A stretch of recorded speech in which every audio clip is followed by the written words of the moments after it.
Então, continuando as nossas considerações finais acerca da livre navegação no Amazonas e no Prata. Na Amazônia, o Brasil se sentia seguro para abrir a todos os países a livre navegação em 1866, não por acaso depois de encerrada a Guerra Civil Norte-Americana, com a vitória do Norte. E com a vitória do Norte, encerrava-se, assim, a ameaça sulista de ocupação amazônica. Outras controvérsias com os norte-americanos também ocuparam o Império, como a questão Webb, envolvendo navios confederados durante a Guerra Civil, e o estabelecimento de uma empresa de vapor amazônica que acabaria sendo entregue a Mauá e não ao filho do general Webb, ministro americano, no Rio de Janeiro. Já na República, no auge da controvérsia acreana, o governo Campos Salles decidiu fechar a livre navegação concedida em 1866 como forma de evitar a presença do Bolivian Syndicate no Acre. O Brasil conseguiu a hegemonia no Prata por meio de empréstimos feitos por Mauá e afiançados pelo Império, primeiro a Rivera e depois a Confederação Argentina de Urquiza, e aos colorados uruguaios em geral. Tal postura generosa e surpreendente para um país que era devedor da City Londrina ficou conhecida como diplomacia dos patacões e tinha um objetivo estratégico mais amplo, que era a manutenção da livre navegação platina, que já era tópico do Tratado de Independência do Uruguai desde 1828-29. Não por acaso, o desafio superado na região platina, nas intervenções contra Uribe e Rosas, por meio de mobilização militar e da diplomacia dos patacões, rendeu ao ministro Paulino José Soares de Souza o título de Visconde, o Visconde do Uruguai. Temos aqui o prelúdio da Guerra do Paraguai, que combina no Tratado da Tríplice Aliança a Argentina de Bartolomeu Mitre, mais um Brasil progressista liberal, com afinidades ideológicas entre si.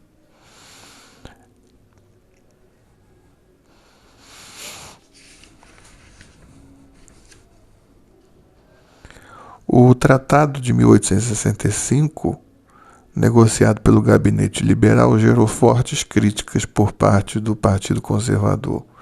Esse tratado inverteu a política dos conservadores da década de 1840, que era conter Buenos Aires e defender a independência paraguaia, e foi fortemente criticado pelo reconhecimento do território compreendido entre o Chaco e a Bahia Negra, na fronteira do Brasil, como sendo território argentino. A presença dos conservadores estava restrita, naquele então, ao Conselho de Estado, até 1868. Um outro ponto importante foi que essas críticas contribuíram para a desestabilização dos gabinetes progressistas, para a desestabilização dos gabinetes progressistas, o que levou à queda do gabinete Zacarias em julho de 1868, devido aos conflitos com Caxias. Os conservadores voltaram ao poder posteriormente. No entanto, essa disputa, esse desgaste entre Zacarias e Caxias ficou conhecida na literatura como a Guerra de Alfinetes.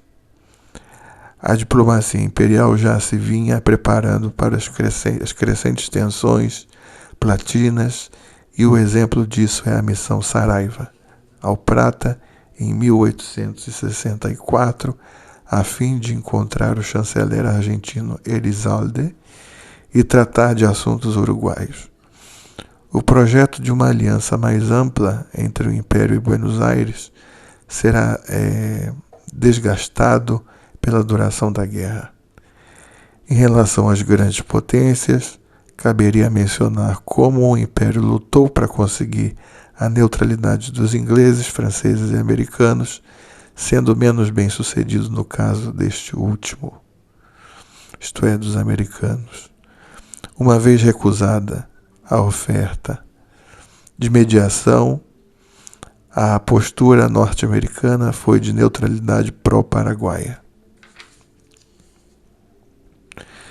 Já os ingleses mantiveram a estrita neutralidade, todo o tempo sendo alguns funcionários mais simpáticos ao Império. No entanto, representantes ingleses divulgaram em seu parlamento as cláusulas secretas do Tratado de 1º de Maio, cláusulas territoriais, justamente as cláusulas criticadas pelos conservadores.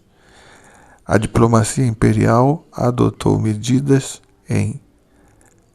entre aspas, apoio ao esforço militar aliado. O barão de Penedo foi à França para liberar os encouraçados. Os encouraçados brasileiros encomendados e retidos em estaleiros franceses. A neutralidade no conflito entre Chile, o Peru e a Espanha de 1865.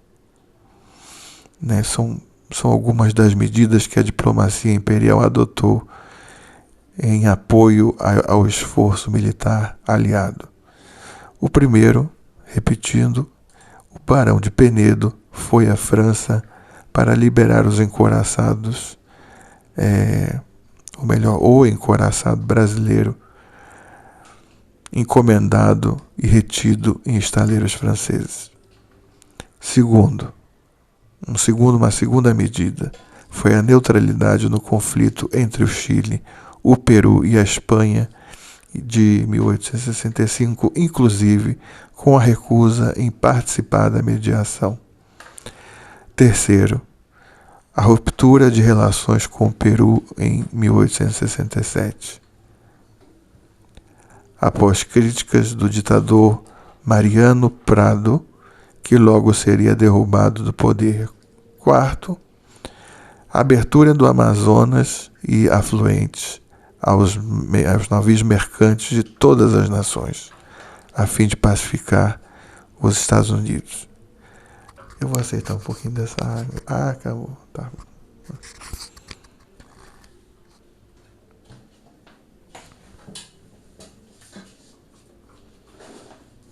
Pode passar, meu bem. Tá bom. Obrigado. Quinto, recusa na participação do Congresso de Lima de 1867, que não chegou a se realizar, temendo que o encontro virasse um tribunal anti-tríplice aliança. Então o Brasil recusa-se a participar do Congresso de Lima de 1867, que não chegou sequer a se realizar, temendo o Brasil que o encontro virasse um tribunal anti-tríplice aliança. Alguns deputados brasileiros viam como uma oportunidade para nos defendermos. E houve ali naquele então, um breve rompimento de relações diplomáticas entre Brasil e Estados Unidos, o que foi conhecido como, aí número 6, a questão Webb.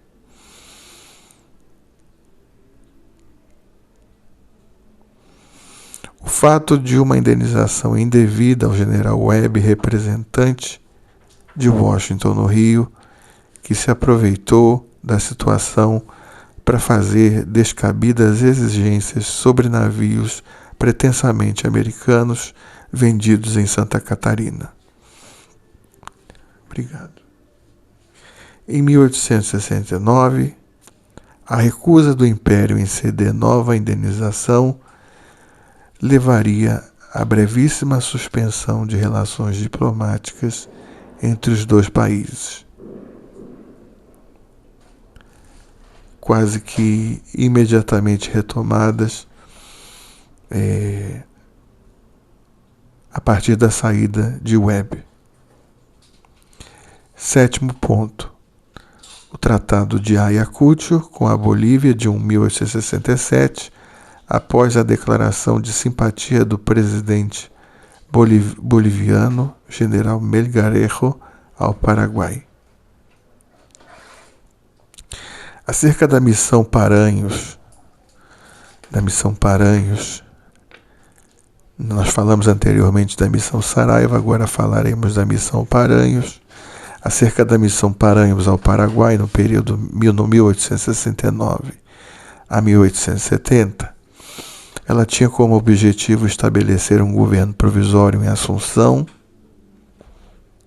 sob ocupação militar brasileira, de forma a ratificar a continuidade do Paraguai como Estado soberano. Foi com grande dificuldade que Paranhos convenceu Sarmiento a aceitar uma proposta